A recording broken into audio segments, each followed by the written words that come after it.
오늘의 주요 뉴스입니다.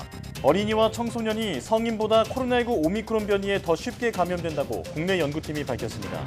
델타 변이가 등장하기 전과 델타가 유행한 지난해 여름, 그리고 오미크론 변이가 유행한 올 봄의 연령대별 감염 정도를 비교한 결과 이 같은 결론을 얻었습니다. 중국 당국이 코로나19 봉쇄 정책에 반대하는 시위에 구금과 폭행 등 과잉 대응으로 나서자 국제사회가 잇따라 우려를 표명하고 있습니다. 지난 2020년 국가보안법 시행 이후 집회와 시위가 금지된 홍콩 중문대에서도 반대 시위가 일어나 중국의 반응이 주목됩니다. 이미 승인된 간질환 치료제가 약해진 근육량을 늘리는 효과가 있다는 사실을 국내 연구진이 새롭게 확인했습니다. 해당 약은 근육 위축에 관여하는 체내 효소의 활성을 억제하는 것으로 밝혀졌는데 동물 실험 결과 근섬유 지름이 46%나 증가한 것으로 나타났습니다. 소셜미디어 트위터를 인수한 테슬라 최고 경영자 일론 머스크가 28일 전 세계 시가총액 1위 기업 애플을 상대로 전쟁을 선포했습니다. 머스크는 애플의 광고 중단 조치에 대해서 앱 수수료 문제를 부각하면서 맞불을 놓아 일전을 불사하겠다고 말했습니다. 국내 주요 가상자산 거래소가 위메이드의 가상자산인 위믹스를 상장 폐지하기로 결정한 이후 위메이드가 법적 대응에 나서는 등 진실 공방이 이어지고 있습니다. 시장 혼란이 이어지자 금융당국은 제도적 개선 여지가 있는지 검토에 나섰습니다.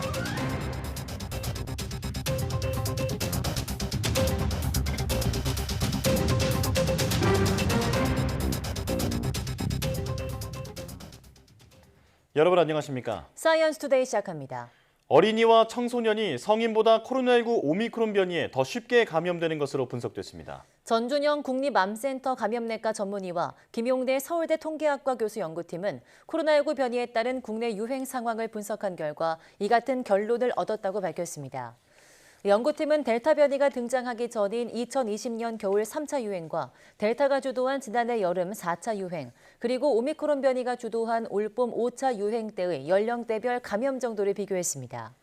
그 결과 10세에서 15세는 오미크론 변이의 5차 유행 때의 전파 속도가 델타 이전의 3차 유행에 비해서 5.28배 높아진 것으로 나타났습니다. 15세에서 19세의 경우도 5배 가까이 높아졌습니다. 그러나 50세 이상은 2배가량, 75세 이상은 1.12배 높아지는 것에 그쳤습니다. 코로나19가 우리 사회와 경제에 미친 영향을 가늠해 볼 수 있는 지표가 발표됐습니다. 실업과 우울증 등이 늘었는데 상대적으로 여성의 증가폭이 더 컸습니다. 김평정 기자입니다. 코로나19로 인한 경제적 타격은 여성에게 상대적으로 더 컸던 사실이 수치로 확인됐습니다. 실업급여 수급자 수를 비교해봤더니 코로나19 유행 이전에는 남녀 비율이 비슷했는데 유행 이후에는 여성이 남성보다 많은 흐름이 뚜렷해졌습니다. 여성 실업의 증가는 비대면 수업 등으로 자녀를 돌보는 시간이 늘어난 것이 영향을 끼친 것으로 분석됩니다. 우울증 치료를 받는 환자도 비슷한 경향을 보였습니다. 코로나19 유행 이전에도 여성이 더 많이 우울증 진료를 받긴 했지만 유행 이후에 상대적으로 더 가파른 증가세를 보였습니다. 소비 지출은 사회적 거리두기의 강도에 큰 영향을 받았습니다. 거리두기 조치가 강화될 때마다 신용카드 이용 금액이 감소 추세를 보였지만 거리두기가 해제된 이후에는 소비 금액이 일정한 수준을 유지했습니다. 거리두기 해제와 함께 코로나19에 대한 위험 인식도가 최근 낮아진 것도 소비 심리 회복에 영향을 준 것으로 보입니다. 2022년 초에 거리두기가 해제된 이후에 지난 여름에 있었던 6차 유행에서는 이런 지출 감소가 크게 떨어지지 않는 것을 이제 볼 수가 있는데요. 이것은 거리두기 해제의 영향이기도 하고 국민들이 어떤 코로나19에 대한 어떤 위험 인식이 변한 그런 결과라고 생각합니다. 의료 이용 건수는 코로나19 유행 이후에 16% 줄었고 응급실 이용 건수는 26% 감소했습니다. 기저질환자와 고령층이 코로나19 감염 우려 때문에 적기에 진료받지 못하는 경우가 많아진 것으로 해석됩니다. 10가지 지표를 발표한 국가감염병 자문위는 앞으로도 감염병 유행의 사회 경제적 파급 영향을 평가해 방역 정책에 반영해야 한다고 강조했습니다. YTN 김평정입니다. 중국 상하이 디즈니랜드가 중국 정부의 통제 요구에 따라 개장 닷새 만에 다시 폐쇄됐습니다. 블룸버그 통신에 따르면 상하이 디즈니랜드는 성명을 통해 코로나19 예방과 중국 정부의 통제 요구에 따르기 위해 문을 닫는다고 밝히고 운영 재개일이 확정되면 다시 공지할 것이라고 밝혔습니다. 그러면서 디즈니타운과 위싱스타 두 곳의 리조트 호텔은 정상 운영될 것이라고 덧붙였습니다. 앞서 중국 당국은 지난달 31일 방문자 1명이 양성 판정을 받자 폐쇄 조처하고 당시 이 리조트 안에 있던 관람객 모두 코로나19 PCR 검사를 한 뒤 음성이 나와야 떠날 수 있도록 했습니다. 작년 10월에도 당시 약 3만 4천 명의 관광객이 리조트 안에 있는 상황에서 폐쇄돼 혼란을 빚은 바 있습니다. 중국 당국이 코로나 봉쇄 정책을 항의하는 시위에 강경 대응으로 맞서자 국제사회가 잇따라 우려를 표명하고 나섰습니다. 테난먼 민주화 시위 이후 33년 만에 정부 정책에 반대하는 전국적인 목소리가 잇따르는 상황에서 중국이 어떤 선택지를 내놓을지에 관심이 쏠리고 있습니다. 보도에 김세호 기자입니다. 중국의 봉쇄 정책에 반대하는 시위가 베이징과 광저우 등 주요 도시와 대학으로 확산하는 가운데 이에 대처하는 과정에서 중국 당국의 부당한 구금과 폭행 등 과잉 대응이 이어지고 있습니다. 지난 1989년 테난먼 민주화 시위 이후 전국적으로 정부 정책에 반대 목소리가 나온 것은 33년 만입니다. 중국 정부는 시위가 규모 면에서는 테난먼 민주화 시위만큼은 아니지만 자칫 어떤 양상으로 번질지에 촉각을 곤두세우고 있습니다. Many of these protests restrain themselves by targeting local officials and trying to express their loyalty to the center. But this time you see slogans chanting like Xi Jinping step down. 중국의 봉쇄 정책과 이에 항의하는 시위에 대한 중국 당국의 과잉 대응에 국제사회가 우려의 목소리를 잇따라 내놓고 있습니다. 유엔은 중국 당국이 국제인권법과 기준에 따라 시위에 절제된 대응을 할 것을 촉구했습니다. 또 미국 백악관도 평화적 시위가 보장돼야 한다며 중국에 직격탄을 날렸고 프랑크 발터 슈타인마이어 독일 대통령 역시 중국 당국이 집회와 사상의 자유를 존중할 것을 희망한다고 밝혔습니다. 해외에서 잇따르는 연대 시위 역시 중국 지도부에는 큰 부담입니다. We should end his dictatorship because he only care about he only care about himself, his dictatorship. So this is why many people died. 중국이 내세워온 코로나19 봉쇄 정책이 국내외에서 거센 역풍에 시달리고 있는 가운데 시진핑 집권 3기를 맞이해 앞으로 중국 당국이 어떤 선택지를 내놓을지 관심이 쏠립니다. YTN 김세호입니다. 지난 24일 발생한 중국 신장 위구르 우루무치 화재 참사 희생자를 추모하고 정부의 제로 코로나 정책에 항의하는 시위가 홍콩에서도 열렸습니다. 지난 2020년 국가보안법 시행 이후 집회와 시위가 금지된 홍콩에서 시민들이 이례적으로 다시 집회에 나선 것입니다. 29일 AP통신 등의 보도에 따르면 전날 저녁 홍콩 중문대에서는 학생 약 100명이 제로 코로나 정책을 비판하는 집회를 열었습니다. 학생들은 집회에서 A4 용지 등 백지를 들어 올리며 자신의 얼굴을 가렸습니다. 아무것도 적히지 않은 흰색 종이는 당국의 검열에 대한 항의로 소셜미디어에서도 백지 혁명 또는 A4 혁명 등의 게시물이 확산하고 있습니다. 주중 미국 대사관이 중국 거주 미국인들에게 주거지 봉쇄 등에 대비해 14일간 사용할 생필품을 비축하라고 권고했습니다. 미국 대사관은 공지를 통해 중국 정부의 고강도 방역 조치를 거론한 뒤 모든 미국 시민이 본인과 가족을 위해 14일간 사용할 의약품, 생수와 음식을 확보하길 권장한다고 밝혔습니다.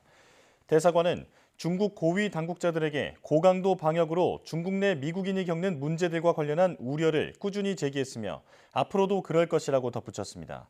지난 1월에는 미 정부가 중국의 엄격한 방역 정책에 따른 어려움을 이유로 주중 대사관에서 일하는 자국민과 그 가족의 출국을 허용하는 방안을 검토하자 중국 정부는 납득하기 어렵다며 우려를 표명했습니다. 나이가 들면서 근육량이 줄어들면 신체 활동이 원활하지 못한 근감소증이 나타날 수 있습니다. 네, 근감소증은 현재까지 치료제가 없는데요. 국내 연구진이 이미 승인된 간질환 치료제가 근육량을 늘리는 효과가 있다는 사실을 새롭게 확인했습니다. 이성규 기자입니다. 노인들은 대부분 젊은이보다 걸음걸이가 느리고 앉았다 일어날 때 유독 힘들어합니다. 노화가 진행되면서 근육이 비정상적으로 줄거나 약해져 신체 활동이 어려운 근감소증 증상이 나타났기 때문입니다. 국내의 경우 65세 이상 노인의 약 13%는 근감소증 환자이며 근감소증 환자는 최대 9배까지 사망률이 높아지는 것으로 보고됐지만 현재까지 이렇다 할 치료제는 없는 실정입니다. 가장 지금 문제가 되는 것은 적절한 치료가 없다라는 겁니다. 근감소증이 더 심해지지 않게 단백질 섭취를 장려한다든지 아미노산을 보충해주고 그리고 운동 격려를 통해서 근력 증가는 못하더라도 유지 정도는 할 수 있도록 저희가 도움을 주고는 있습니다. 그런데 국내 연구진이 이미 간 경화와 간 손상 치료제로 사용 중인 약물 말로틸레이트가 근섬유 위축을 억제한다는 사실을 규명했습니다. 생지 실험에서 말로틸레이트를 투여한 그룹은 근육량 증가의 척도인 근섬유 지름이 그렇지 않은 그룹보다 46% 증가했습니다. 또 투여 그룹의 허벅지 앞쪽 근육 무게도 21% 늘었습니다. 말로틸레이트가 근육 위축에 관여하는 체내 효새 활성을 억제하고 이를 통해 근육 소실에 핵심적으로 작용하는 물질을 저해하는 원리입니다. We found that maltodextrin can improve strength and strength-producing muscle fiber number. These results indicate that maltodextrin can be a very good candidate therapeutic for treating sarcopenia. 연구진은 말로틸레이트가 근감소증 치료제로 개발될 경우 움직임이 불편하거나 식이 조절이 어려운 환자 등에게 큰 도움이 될 것으로 기대했습니다. 또 말로틸레이트는 간질환 치료제로 이미 미국 FDA에서 승인을 받아 안정성이 입증된 만큼 개발 기간과 비용도 단축할 것으로 전망했습니다. YTN 사이언스 이성규입니다. 국민 5명 가운데 1명꼴로 척추 질환을 앓고 신규 환자 가운데 20, 30대 젊은 층의 비중이 40%에 달하는 것으로 나타났습니다. 건강보험 심사평가원은 지난해 척추 질환으로 진료를 받은 환자가 1,131만 명으로 집계돼 인구 대비 22%에 이른다고 밝혔습니다. 지난해 척추 질환이 처음 진단받은 환자는 118만 명으로 이 가운데 20, 30대가 47만 명, 40% 비중을 차지했습니다. 젊은 환자가 늘면서 척추 질환 평균 진단 연령은 지난 2012년 41.8세에서 10년 만에 36.9세로 4.9세에 낮아졌습니다. 입원 환자 6명 가운데 1명은 교통사고나 추락, 낙상 등으로 다친 손상 환자로 나타났습니다. 질병관리청은 지난 2020년 기준 인구 10만 명당 입원 환자 수는 12,000명으로 이 가운데 손상 환자가 16.8%를 차지하며 질병군 가운데 가장 큰 비율이었다고 밝혔습니다. 이어 입원 환자 수가 많은 질병군은 암, 소화계통 질환, 순환계통 질환 등의 순이었습니다. 손상은 각종 사고와 재해, 중독 등 외부적인 위험 요인에 의해 발생하는 신체적, 정신적 문제로 교통사고와 추락, 낙상, 둔기나 흉기에 의한 상처, 화상, 질식 등이 원인입니다. 손상 원인별로 살펴보면 추락, 낙상이 가장 높았고 운수사고가 그다음이었습니다. 발달장애인 가족의 돌봄 부담을 덜기 위해 정부가 2024년 6월부터 최중증 발달장애인들에 대해 24시간 통합 돌봄 서비스를 제공합니다. 보건복지부는 발달장애인 평생돌봄 강화 대책을 발표하며 현재 광주에서 시범사업 중인 최중증 발달장애인 대상 24시간 돌봄을 2024년 6월부터 본사업으로 확대한다고 밝혔습니다. 광주 시범사업의 경우 융합돌봄센터에서 20명의 발달장애인에게 낮 동안 1:1 맞춤형 주간 활동을 지원하고 야간엔 발달장애인 일부는 귀가하고 일부는 지원주택에서 함께 생활하며 돌봄을 받습니다. 정부는 내년에 최중증 발달장애인의 정의와 선정 기준을 마련하고 특화 서비스를 개발할 계획입니다. 서울시는 생맹, 색약과 같은 색각 이상자도 구별이 가능한 산업 현장 안전 디자인을 전국 최초로 개발해 국회대로 지하차도 1단계 건설 현장에 시범 적용했습니다. 서울시는 앞으로 다양한 산업 현장에 안전 표지를 설치 교체할 때 서울 표준형 안전 디자인이 활용될 수 있도록 내년에는 현장별 매뉴얼을 추가로 개발해 확대 적용할 방침입니다. 색각 이상은 망막세포의 기능 저하로 색상을 잘 구분하지 못하는 증상을 말하는데 이 중 특정 색을 인식하는 데 어려움을 느끼는 색약은 적색과 녹색을 명확하게 구분하지 못하는 적색약과 녹색약이 대부분입니다.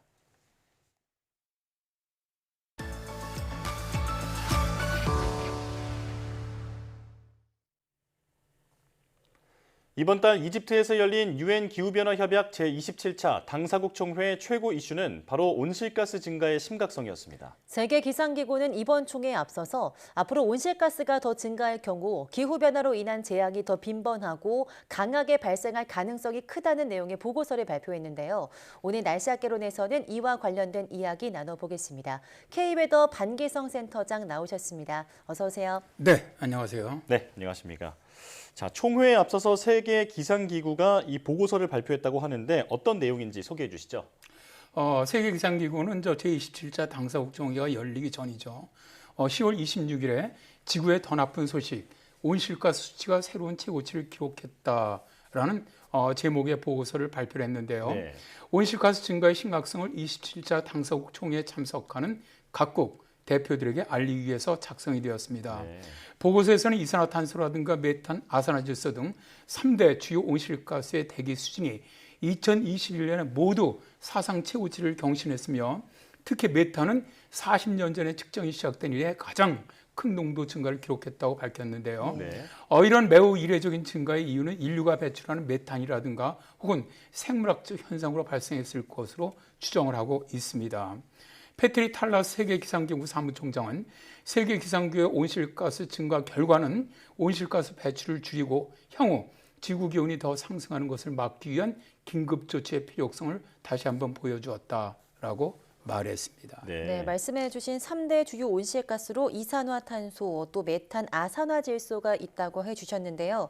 3대 주요 온실가스 모두 심각한 걸로 알고 있는데 이산화탄소부터 말씀해 주시죠. 보고서에서는 일단 2020년부터 2021년까지의 이산화탄소 수치 증가가 지난 10년간 연평균 증가율보다 컸고요. 세계기상기구의 글로벌 네트워크 스테이션의 측정 결과를 지켜볼 때 올해도 즉 2022년에도 전 세계적으로 계속 상승하고 있다고 밝혔는데요. 네. 자, 그림을 보시면 이산화탄소 농도는 1985년 이후 꾸준히 증가하고 있고요. 네. 농도 증가율은 최근에 들어와서 연 2.5 ppm 이상 증가하는 것을 볼 수가 있습니다. 통계에 의하면 1990년에서 2021년 사이에 온실가스에 의한 지구온난화 효과는 거의 50%가 증가했고요. 이 증가의 약 80%를 이산화탄소가 차지하고 있습니다. 2021년 전 세계 이산화탄소 농도 평균 농도는 415.7 ppm이었는데요. 이러한 농도값은 인간 활동이 대기 중에 이산화탄소 농도에 영향을 주기 전, 그러니까 산업화 이전 수준의 149%에 해당이 됩니다. 네. 이산화탄소 배출량은 거의 인간의 활동에 의한 거라는 건데요. 예. 기후변화에 관한 정부 간 협의체가 올해 2월에 발표한 제6차 평가 보고서에서 이산화탄소 배출량 통계를 보면 전체의 33%가 석탄, 29%가 석유, 18%가 가스로 전체 배출되는 이산화탄소량의 80%가 화석연료이고요.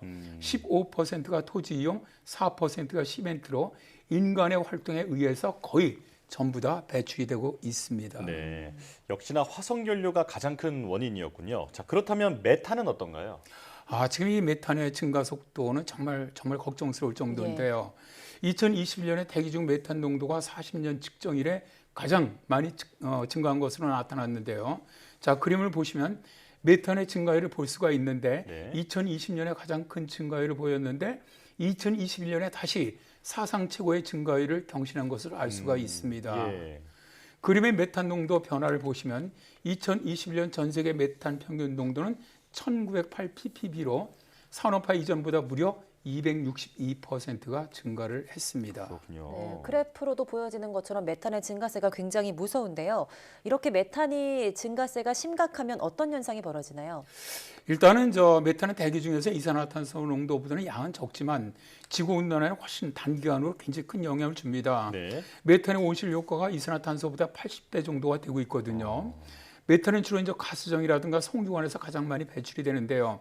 이산화탄소는 대기 중에서 머무는 동안 오랫동안 머무르지만 메탄은 평균 한 12년 정도만 거의 사라지거든요. 예. 그렇기 때문에 단기간에 지구온난화를 저지하기 위해서는 메탄을 빨리 줄이는 방법이 효과가 있습니다. 그러다 보니까 미국 의회는 올해 낡은 석유라든가 가스 관정을 밀폐하는데 47억 달러를 배정을 했고요. 유럽과 미국 의회는 캐나다라든가 일본, 나이지리아, 멕시코 등과 함께 6천만 달러를 조성을 해서 메탄가스 배출의 위성 감시 등에 나서기로 했는데요. 네. 그런데 이제 문제는 많은 나라가 구체적인 메탄가스 감축 이행 계획을 아직도 내놓지 않고 있다는 점입니다. 그렇군요. 자, 작년 26차 당사국 총회에서도 이 메탄을 줄이는 메탄 협약이 체결이 된 걸로 알고 있는데 아직도 제대로 지켜지지 않고 있는 것 같습니다. 자, 이어서 이제 3대 온실가스 중에 마지막 아산화질소의 추세도 설명해 주시죠. 일단 이 아산화질소는 대기 중에 그 농도는 가장 적습니다. 굉장히 미량인데 그렇다고 하더라도 대기 중에 약 120년 동안 남아 있고요. 또 이산화탄소의 300배에 달하는 강력한 온실 효과를 가지고 있는 물질이죠. 네. 이탈리아 카르스웰의 공과대학의 연구진이 이산화탄소 생성과 소멸을 아산화질소죠. 아산화질소의 생성과 소멸을 광범위하게 분석해서 얻은 결과를 네이처에 발표를 했는데요. 예. 연구 결과에 따르면 아산화질소는 다양한 생성원을 가지고 있고 이 중 인간 활동으로 배출되는 것은 농작물 재배에 투입되는 질소 비료에서 주로 나온다고 합니다. 이 때문에 증가하는 식량과 사료 수요를 맞추기 위해서 질소 비료 사용량을 늘리게 되면 대기로 유입되는 아산화질소의 배출량도 증가할 수밖에 없는 그런 구조죠. 네. 2021년 아산화질소의 전 세계 평균 농도는 그림처럼 334.5 ppb로 산업화 전과 비교해서 124%가 늘어났습니다. 예. 지금 세계기상기구에서 발표한 온실가스 증가에 대한 보고서 내용에 대해서 말씀해 주고 계신데요. 세계기상기구가 꾸준하게 온실가스와 관련해서 이야기하고 있죠. 네, 그렇습니다. 세계기상기구는 이런 온실가스가 기후변화 어떤 연관성을 갖고 있는지 또 어떤 극한 날씨를 만들어내는지에 대한 보고서를 계속 지금 발간해 왔는데요. 네.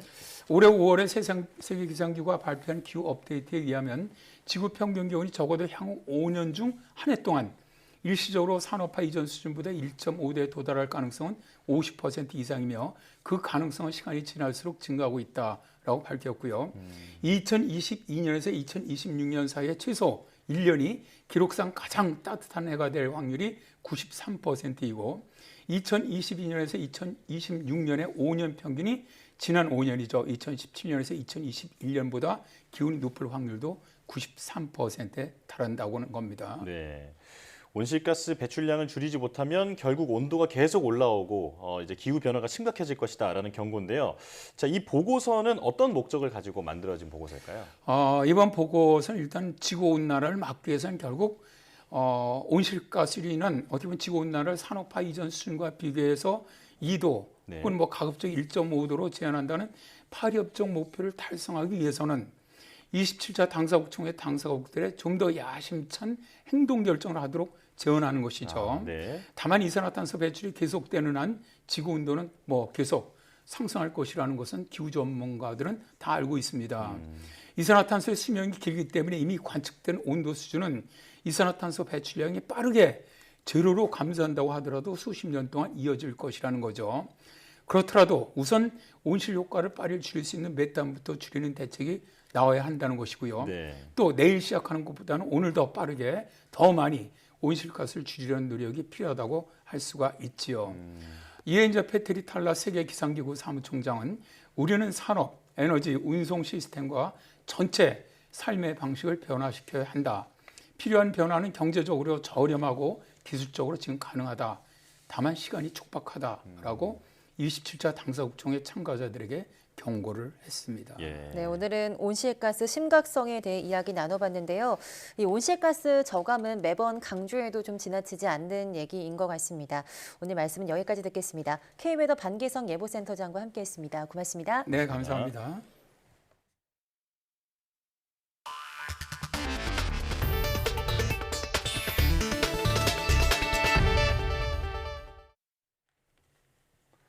윤석열 대통령이 우리 힘으로 2045년 화성에 착륙한다는 목표 등을 내건 우주 로드맵을 공개했습니다.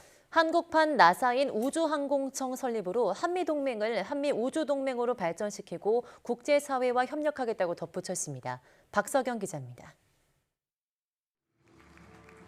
윤석열 대통령이 우주경제 강국 도약을 위한 2045년까지의 방향이 담긴 미래 우주경제 로드맵을 발표했습니다. 독자 발사체 엔진 개발과 달 착륙 후 자원 채굴에 성공해 광복 100주년인 2045년에는 화성에 착륙하겠다는 목표가 담겼습니다.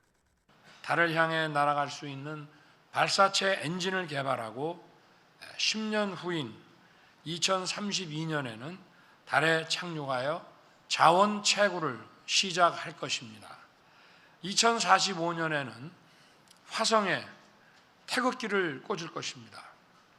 로드맵 실현을 위한 6대 정책 방향과 지원 방향도 내놨습니다. 누리호보다 강력한 차세대 발사체 개발과 핵심 부품 국산화, 예산과 투자 증진 등입니다. 윤 대통령은 무엇보다도 우주 기술이 안보와 직결된다는 점을 강조했습니다. 이에 따라 한미 동맹을 한미 우주 동맹으로 발전시키는 등 국제사회와 협력을 확대하겠다고 말했습니다. 우주 기술을 활용하는 국가와 그렇지 못한 국가의 안보 격차는 앞으로 더욱 두드러질 것입니다. 한미 동맹을 한미 우주 동맹으로 발전시키고 국제사회와 우주 안보 협력을 확대해 나가겠습니다.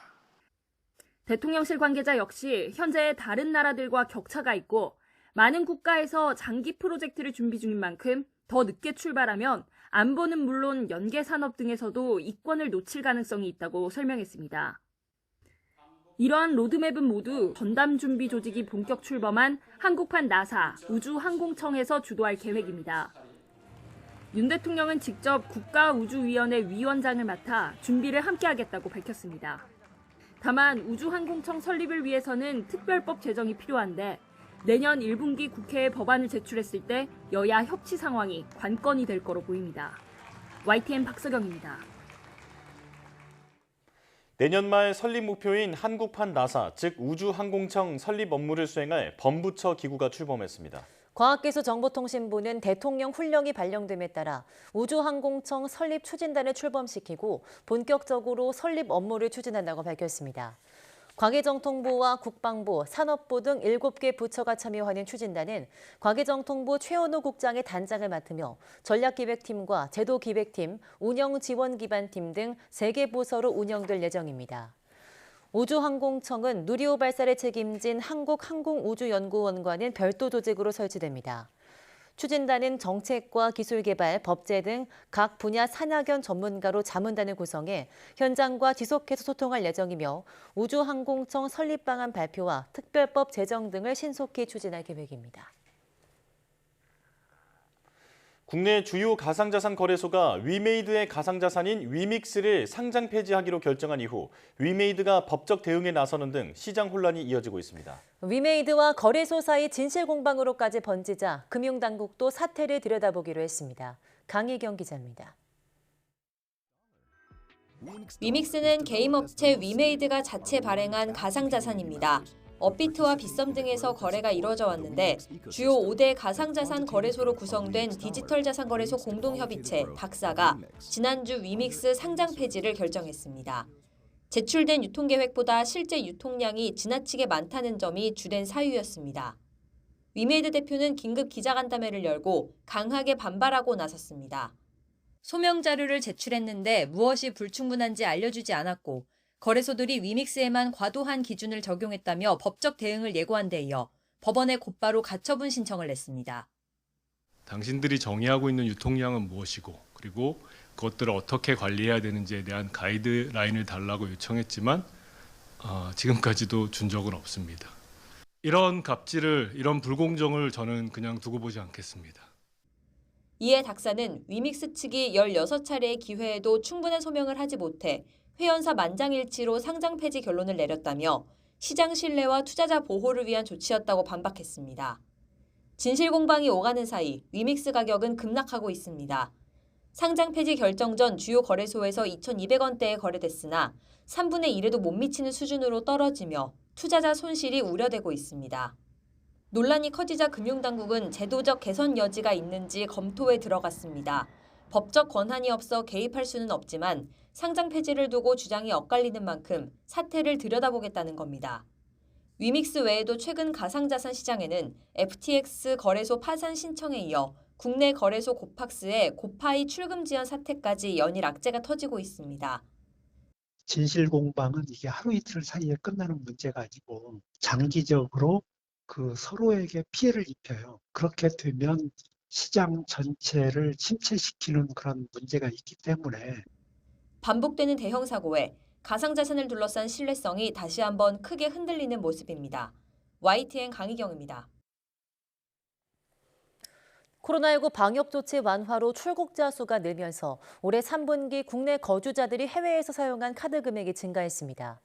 한국은행이 발표한 거주자의 3분기 카드 해외 사용 실적을 보면 국내 거주자의 카드 해외 사용 금액은 38억 1,300만 달러, 우리나라 돈으로 5조 1,000억 원으로 집계됐습니다.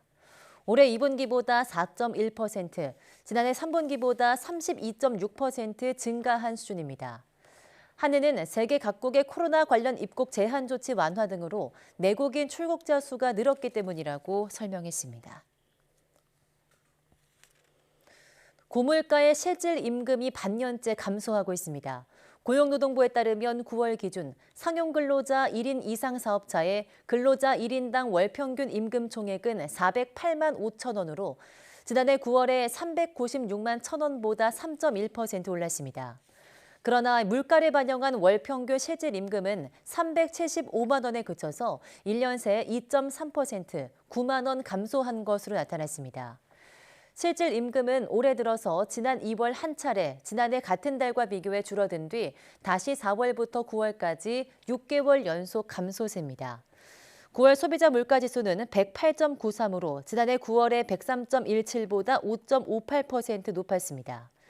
근로자 1인당 월 평균 총 근로시간은 9월 기준 154.4시간으로 지난해 9월 149.4시간보다 5시간 늘어난 것으로 집계됐습니다. 소셜미디어 트위터를 인수한 테슬라 최고 경영자 일론 머스크가 28일 전 세계 시가총액 1위 기업인 애플을 상대로 전쟁을 선포했습니다. 머스크는 이날 자신의 트위터 계정 글에서 애플이 트위터에서 광고를 대부분 중단했다. 미국에서 표현의 자유를 싫어하는 것인가라며 애플의 광고 중단 조치가 부당하다고 주장했습니다.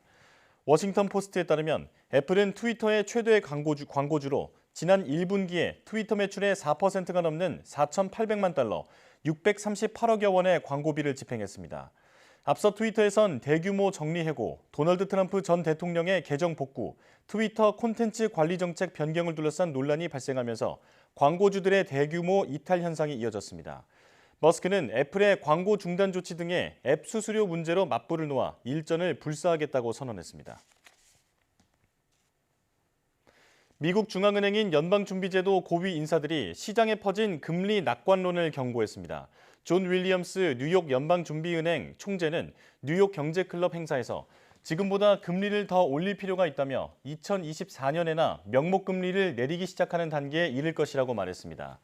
제임스 블러드 세인트루이스 연은 총재도 인플레이션을 억제하기 위해 보다 공격적일 수밖에 없다고 말했고 로레타 머스터 클리블랜드 연은 총재도 아직 금리 인상 동결의 근처에도 가지 않았다고 지적했습니다.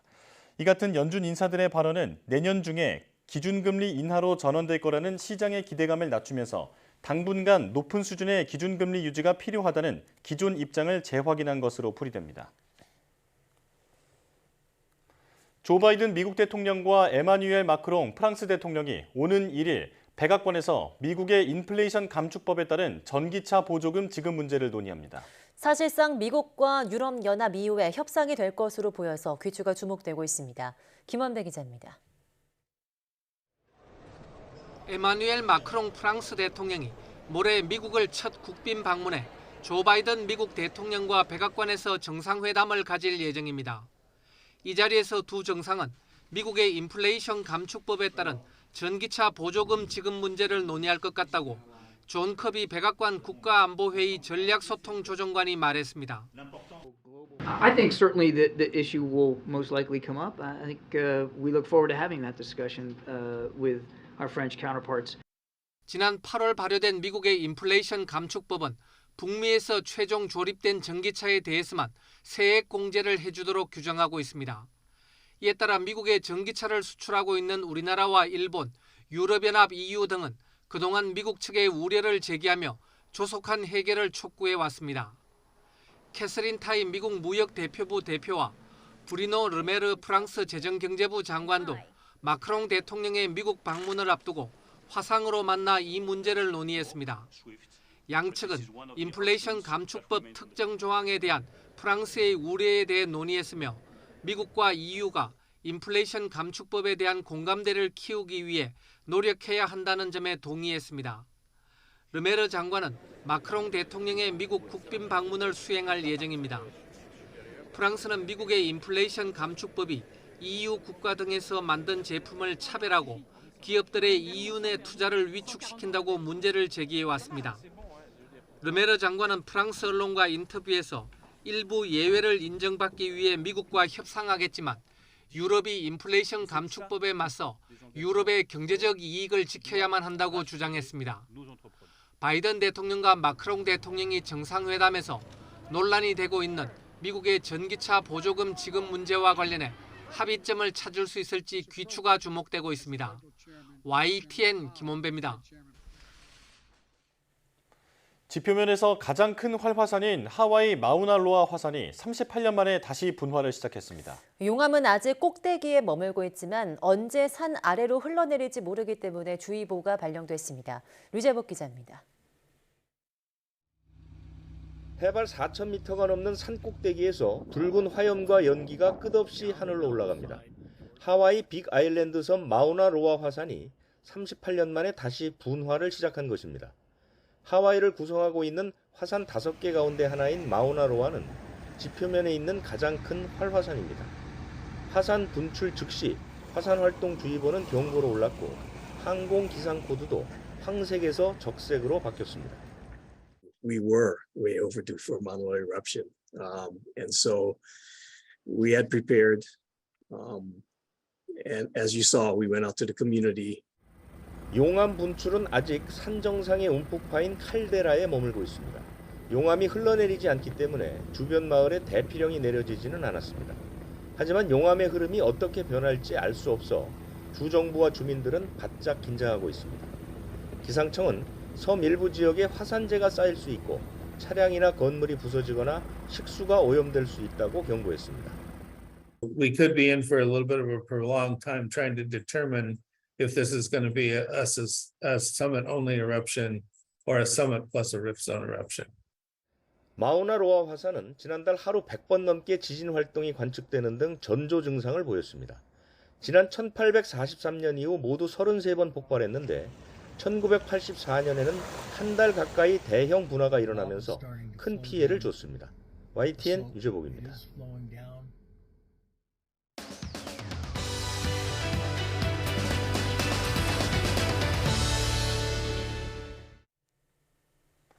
나와 반대되는 의견을 가진 상대에게 나의 의견에 동의할 수 있도록 말하는 행위를 우리는 설득이라고 하죠. 그런데 남의 생각을 바꾸는 작업인 이 설득이 결코 쉽진 않습니다.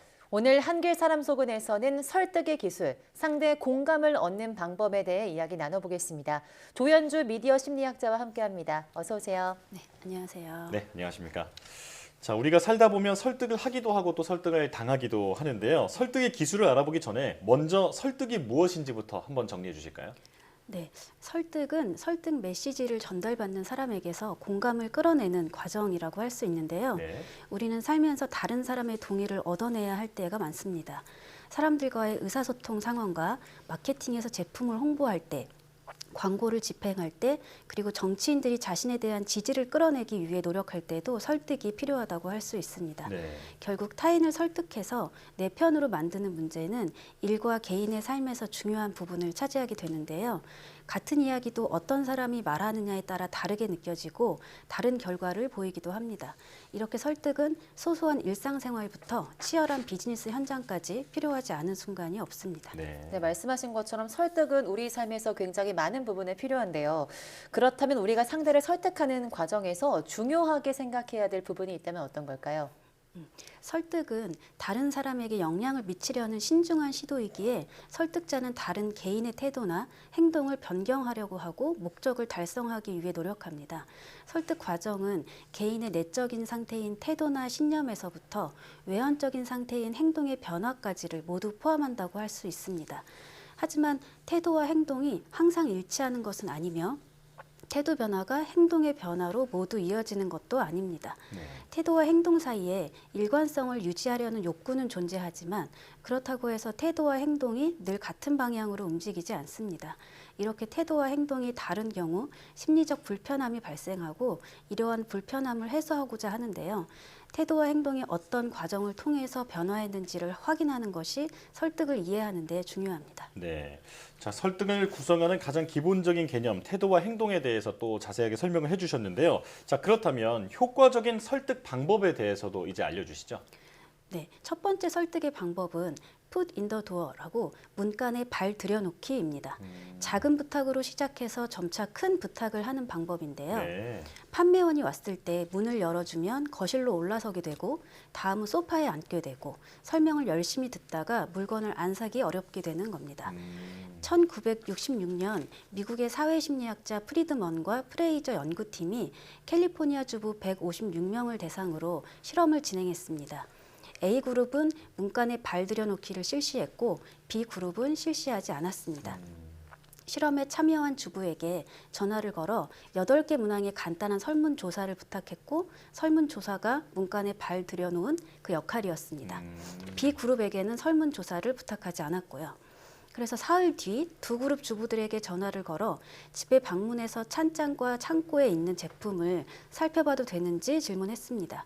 모르는 타인이 집에 들어온다는 부탁이었는데 문간에 발 들여놓기를 실시한 그룹은 52.8%, 실시하지 않은 그룹은 22.2%의 수락률을 보였습니다. 네. 작은 부탁을 들어준 사람은 더 큰 부탁도 들어줄 가능성이 크다는 이야기고 문간에 발 들여놓기가 효력을 발휘한 것입니다. 네, 저도 생각해보니까 마트에서 시식 코너에서 음식을 먹고 안 살 수가 없어서 샀던 경험이 있던 것 맞아요. 같은데 이런 것도 비슷한 이유인 것 같습니다.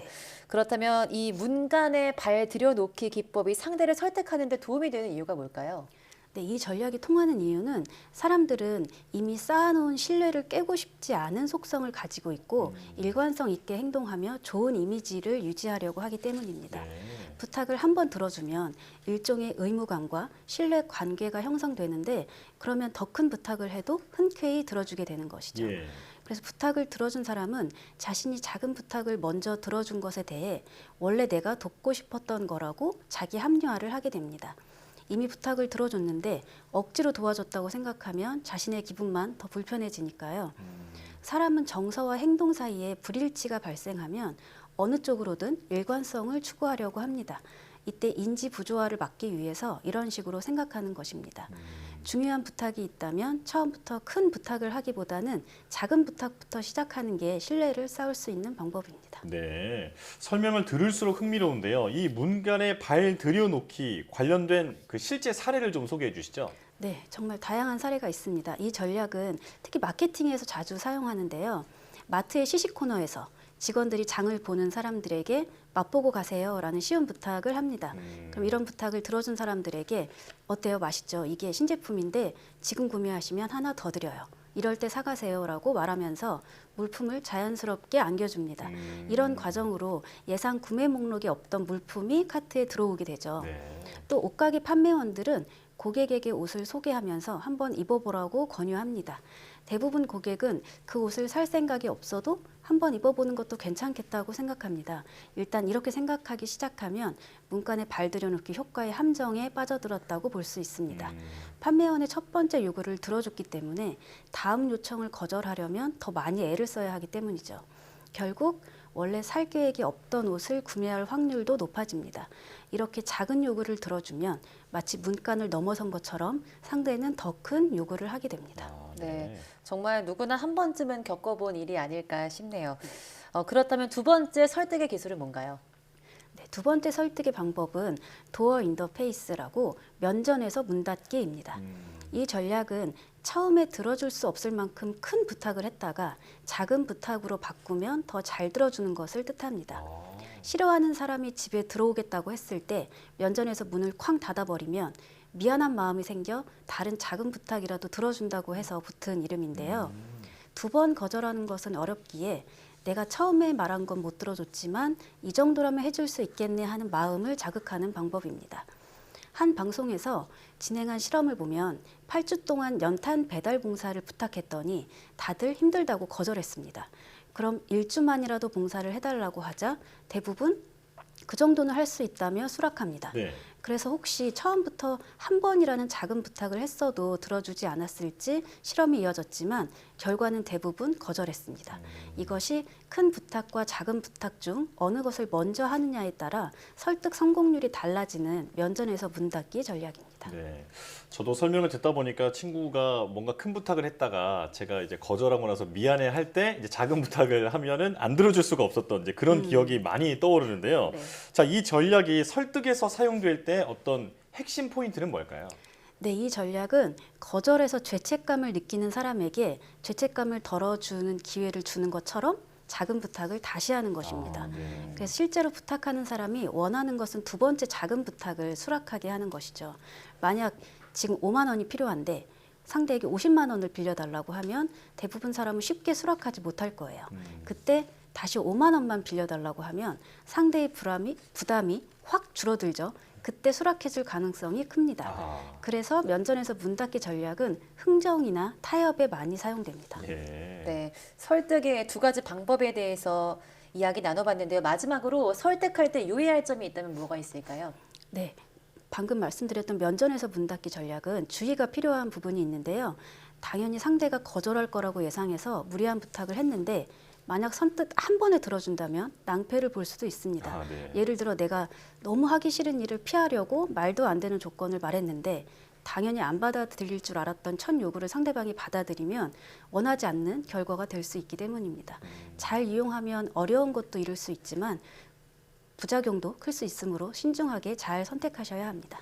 네, 살다 보면 반드시 다른 사람을 설득해야 할 때가 있는데요. 알려주신 점을 잘 기억해두면 좋겠습니다. 자, 한길 사람 속은 조현주 미디어 심리학자와 함께했습니다. 고맙습니다. 감사합니다.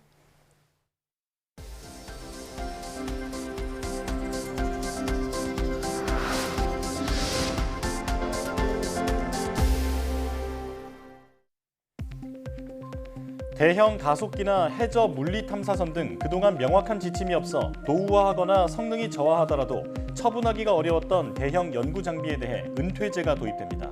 과학기술정보통신부는 대형 연구시설 장비에 대한 구체적인 활용 종료 기준과 절차 등을 마련하고 처분 이후 재활용 여부나 매각 등 활용 계획 등에 대해서도 검토하도록 하는 내용이 담긴 제3차 국가연구시설 장비 고도화 계획을 심의 의결했습니다. 이번 계획에는 연구 현장의 실수요를 파악할 수 있는 통합수요 조사 체계를 마련해 조사 결과를 부처별 중장기 계획과 예비 타당성 조사 등에 활용하도록 하는 내용도 담겼습니다. 전자나 이온 등 작은 입자를 가속해 신약을 개발하고 우주 생성 원리를 밝혀낼 수 있는 가속기를 더 작고 성능이 우수한 형태로 만들 수 있는 기술이 개발됐습니다. 유니스트 등 국제 공동 연구팀은 미 아르곤 국립연구소 웨이크 필드 가속기를 이용해서 자석 등으로 가속기 속 입자의 움직임을 정교하게 조절하는 기술을 개발했다고 밝혔습니다. 또 이번 기술을 이용하면 더 작은 규모로도 더 높은 성능을 낼 수 있는 소형 가속기를 실용할 수 있다고 설명했습니다.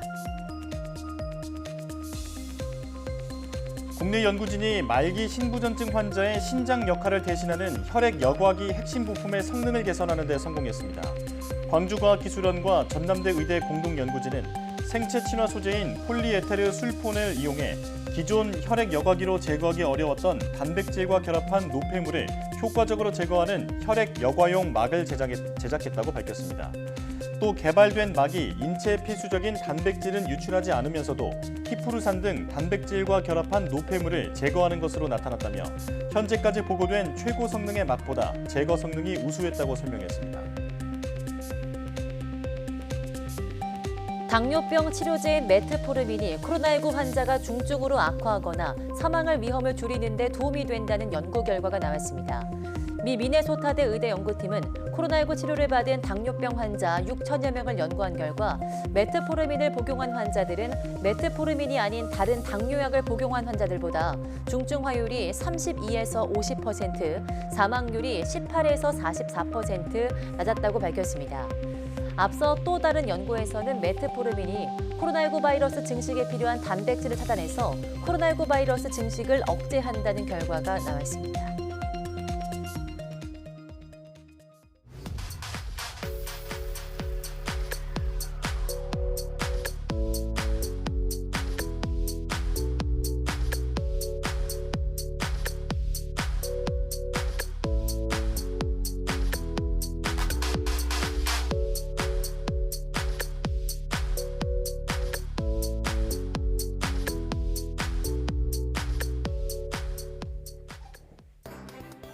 한동안 따뜻했던 날씨가 비와 함께 물러가고 한파가 몰려온다고 합니다. 전국 곳곳에 한파특보가 내려질 만큼 당분간 무척 추울 것으로 보이는데요. 외출하실 때 두꺼운 겨울옷을 꼭 챙기시고 수도 계량기 동파 등 사고에도 대비하셔야겠습니다. 사이언스 투데이 마칩니다. 시청해주신 여러분 고맙습니다.